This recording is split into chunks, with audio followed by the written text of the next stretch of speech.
this video we will generate the simple pole trend line using infinite product series using the function of Google Sheets product or Excel product. We begin with the data set. So array formula 1 over the quantity 1 minus x. Enter. And we'll chart this. Insert chart. And we use scatter chart. Row 1 is error. And the series show the trend line. The type polynomial. The degree we'll try highest 10. And for the label use the equation. So here we have the trend line and polynomial of the simple pole in Google Sheets or Excel. Next, we calculate using the expansion using the infinite product series. And here we have which is equal to 1 over x, 1 over minus x is equal to the infinite product from 0 to infinity of 1 minus x to the power 2 to the power n. So this will be from 0 to infinity. 10 is good enough. And the array formula, so array formula, that is 1 plus x raised to the power the quantity 2 raised to the power n.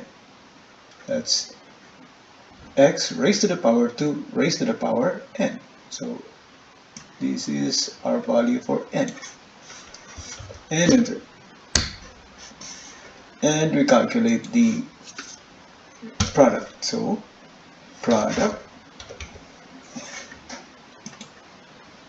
of these values from 0 to 10. And we'll drag this. And here we have the polynomial. There's no polynomial, so we edit the chart.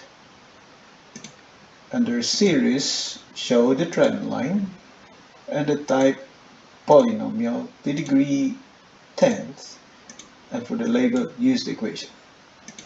So let's compare the polynomials. So for x to the 0, that's 1. For x, that's 1. For x squared, 0.961, 0.972. For x cubed, 0.84. For x to the 4th, 1.53 or 1.32. For x to the 5th, 3.48, they're the same. For x to the 6th, 0.13, 1.04. For x to the 7th, minus 9.93, they're the same. For x to the 8th, 3.63, negative 3.63, negative 5.34. X to the 9th, they're the same, 15.3. X to the 10th, 11.5, 12.5. So their values are almost the same. Their lines are already collinear. And the datasets are exactly the same. So this completes the use of the product function both in Google Sheets and Excel to generate the infinite product series of the simple pole 1 over 1 minus x.